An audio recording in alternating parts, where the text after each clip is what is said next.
नमस्कार दोस्तों, मैं राजकुमार मौर्य प्रखर इंडिया यूट्यूब मंच पे आपका स्वागत है। समाजवादी पार्टी ने अपने 3 एमएलसी प्रत्याशियों की लिस्ट को जारी कर दिया है, यानी कि आलोक साक्य, गुड्डू जमाली और किरण पाल। इनकी मजबूती क्या है इसके बारे में हम बता रहे हैं, समीकरण इनका क्या है, उसके अलावा लोकसभा के बारे में भी हम आपको बताने जा रहे हैं।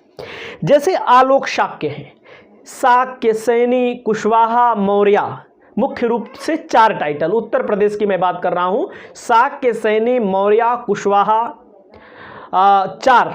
ये उत्तर प्रदेश में, जैसे हम लोगों के यहाँ मौर्य लिखा जाता है, बगल में इलाहाबाद है, यहाँ पर मौर्य भी लिखते हैं, कुशवाहा भी लिखते हैं।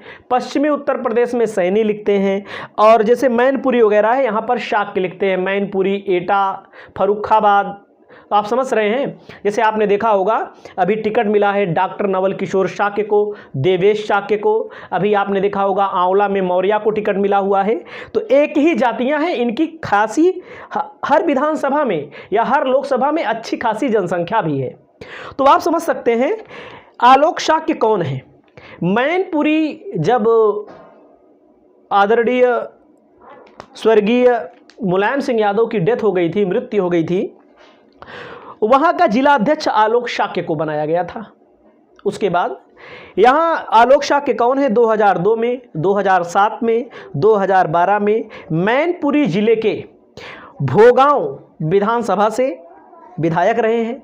उनके पिता राम अवतार शाक्य 2 बार विधायक रहे हुए हैं। तो आप समझ सकते हैं मैनपुरी जिले के अंतर्गत मैं आपको बता रहा हूं, ज्यादातर आप समझ लीजिए मैनपुरी जिले में पहले नंबर पर जो जनसंख्या है यादव है, दूसरे नंबर पर जो जनसंख्या है या शाक्य है। आपने देखा होगा भारतीय जनता पार्टी, बहुजन समाज पार्टी वहां पर शाक्य को टिकट देती आई है। संघमित्रा मौर्य जो स्वामी प्रसाद मौर्य की बेटी हैं, बसपा में जब ये लोग थे तब भी वहां से चुनाव लड़ी थी। अभी आपने देखा होगा प्रेम सिंह शाक्य और तमाम शाक्य यहां से चुनाव लड़ते रहते हैं। 2022 में भी चुनाव लड़ा था इन्होंने। कितने वोटों से हारे थे मैं आपको बता दूं, 4767, मात्र 4767 वोटों से हारे थे। तो एक ठीक ठाक एक मजबूत नेता है उस इलाके के। वैसे भी पीडीए के नारे को अखिलेश यादव यहां पूरा करते हुए दिखाई दे रहे हैं। जो हंगामा राज्यसभा में हुआ था वो हंगामा यहां नहीं नजर आ रहा है। अगला नंबर आता है गुड्डू जमाली का। गुड्डू जमाली 2012 में, 2017 में विधायक रहे हैं मुबारकपुर विधानसभा सीट से। उसके बाद समाजवादी पार्टी में आते हैं। समाजवादी पार्टी से उनको टिकट नहीं मिलता है, और जब 2022 में विधानसभा का चुनाव होता है, अखिलेश यादव विधायकी का चुनाव लड़ते हैं करहल से, तो विधायकी जीत जाते हैं, नेता प्रतिपक्ष बनते हैं, सांसद पद से इस्तीफा देना पड़ता है। उपचुनाव होता है, फिर बसपा में चले जाते हैं गुड्डू जमाली। जब बसपा में जाते हैं तो बसपा इनको लोकसभा का टिकट दे देती है। जो बसपा उपचुनाव लड़ती ही नहीं, वो बसपा इनको लोकसभा का टिकट देती है, और बहुत मजबूत नेता है तो लोगों ने इनको भरपूर मात्रा में वोट भी दिया। तो ये लोकसभा का चुनाव जीतते तो नहीं हैं, लेकिन हराने के लिए काफ़ी थे। समाजवादी पार्टी ने हाल फिलहाल में इनको अपने यहाँ मिला लिया। लगभग 8-10,000 वोटों से धर्मेंद्र यादव चुनाव हार गए, निरहुआ यहाँ चुनाव जीत गए। तो एक मजबूत नेता हैं गुड्डू जमाली, और एक मजबूत हैं अपने इलाके में भी। उसके अलावा एक छाप छोड़ेंगे कहीं ना कहीं, कम से कम पीडीए के नारे को बुलंद करेंगे। अगली बात आती है किरण पाल की, मुबारकपुर से। किरण पाल पश्चिमी उत्तर प्रदेश की नेता हैं, शामली जिले की हैं, और अति पिछड़ा वर्ग, समझ रहे हैं। किरण पाल कश्यप हैं, समझ रहे हैं, अति पिछड़ा वर्ग में आती हैं, और इनको समाजवादी पार्टी ने मौका दिया है। और जब समाजवादी पार्टी ने इनको मौका दिया है तो केवल पश्चिमी उत्तर प्रदेश या एक नैरेटिव बनाने के लिए मौका इन्होंने दिया भी है। और जहां तक है, अब की बार जो अखिलेश यादव सबसे अच्छी बात कर रहे हैं, लोकसभा में ज़्यादातर यादव को टिकट नहीं दे रहे हैं। काफ़ी यादव नाराज भी हैं। वो कह रहे हैं कि क्या अब परिवार वाले ही चुनाव लड़ेंगे। उनके मजबूरियां हैं पार्टियों की भी। उसके अलावा मैं आपको बता दूं, हमारे एक अभी जान पहचान के मिले समाजवादी पार्टी के नेता हैं, छोटे मोटे नेता हैं, लेकिन उन्होंने कहा हमसे, हमारे यहाँ प्रतापगढ़ है लोकसभा, यहाँ पर समाजवादी पार्टी वास्तव में एक अच्छी फाइट में है। यहाँ तक कि जब से वही पुराने नेता को, पुराने सांसद को भारतीय जनता पार्टी ने लोकसभा का टिकट दे दिया, तो यहाँ पर कहीं ना कहीं शिवपाल सिंह पटेल के पक्ष में माहौल बनता हुआ दिखाई दे रहा है, क्योंकि बातें होने लगी हैं, क्योंकि सांसद जी ने व्यक्तिगत तौर पर जैसे वास्तविक तौर पर काम तो नहीं किया है, ये सब जानते हैं।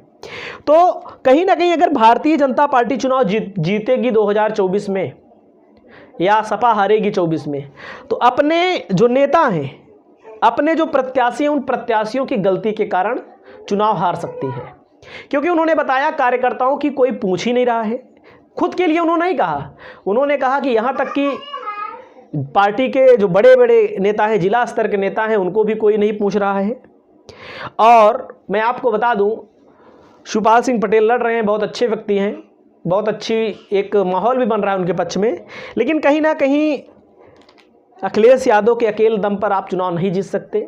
बूथ पर कार्यकर्ताओं से बूथ स्तर हो या सामाजिक स्तर हो, जैसे भारतीय जनता पार्टी है, बूथ स्तर पर भी हर बिरादरी में कौन आदमी एक्टिव है पॉलिटिक्स में, कौन आदमी सामाजिक है। यहाँ तक कि उन्होंने हमसे बताया कि भाजपा के नेता ने, किसी ने बताया उनको, भाजपा के नेता जो हैं संगम लाल गुप्ता के भाई जी, उन्होंने बताया कि उन्होंने भी फ़ोन कर दिया हमारे पास, लेकिन उन्होंने कहा हम अपनी विचारधारा नहीं छोड़ेंगे। लेकिन ऐसे लोगों को थोड़ा दुख होता है। तो कहीं ना कहीं देखिए, समाजवादी पार्टी में सब कुछ सही हो, लेकिन जो प्रत्याशी चुनाव टिकट पा जाते हैं दिल्ली से, लखनऊ से, आने के बाद उनका भाव कुछ अलग ही होता है। यही कारण रहा 2022 के विधानसभा चुनाव में कृष्णा पटेल को टिकट दे दिया जाता है, लेकिन मूल कार्यकर्ताओं की एक अवहेलना की जाती है। अब आप समझिए, कोई मूल कार्यकर्ता हो, चाहे बूथ अध्यक्ष हो, चाहे जिला लेवल पर कोई कार्यकर्ता हो, अगर उसको नहीं पूछा जाएगा तो पार्टी को कहीं ना कहीं नुकसान पहुंचता है। वहीं पर आप देखते होंगे भारतीय जनता पार्टी में एक एक कार्यकर्ता को पूछा जाता है। तो ये कहीं ना कहीं बीजेपी अपने काम में माहिर है। बूथ स्तर पर लोग नाराज हैं, उनसे बात करती है। हमें नहीं कह रहे हैं कि एक ही लोग नाराज, उन्होंने बताया पूरा संगठन नाराज है, क्योंकि उन्होंने अपनी पूरी टीम लाई हुई है लखनऊ से, जिनको वोट भी नहीं देना है, केवल प्रचार करना है, उसके अलावा कुछ करना नहीं। वैसे भी मैं देख रहा हूँ, साल भर हो गया, लगभग 1 महीने से ज़्यादा हो गया टिकट मिले हुए इनको, कोई धरातल स्तर पर काम दिख नहीं रहा है। काम का मतलब जैसे लोगों के गांव घर जा तो रहे हैं, लेकिन उस स्तर पर लोगों के नज़र में एक छवि ये हो रही है कि तो बाहरी हैं। बहरहाल समाजवादी पार्टी एक मजबूत कंडीशन पर है, भारतीय जनता पार्टी से टक्कर लेने की कंडीशन पे है। भारतीय जनता पार्टी को भी आप कम मत आंकिए, क्योंकि भारतीय जनता पार्टी मजबूत पार्टी है। एक मौका मिला है ऐसे प्रत्याशी जो एक पहली बार लोकसभा का चुनाव लड़ रहे हैं, या जहां पर रिपीट कर दिया है भारतीय जनता पार्टी ने लोकसभा का टिकट, तो वहां पर कहीं ना कहीं एक पॉजिटिव संदेश भी है। वैसे भी एमएलसी में 3 प्रत्याशी समाजवादी पार्टी के जीत जाएंगे और भारतीय जनता पार्टी के 7 कैंडिडेट जीत जाएंगे।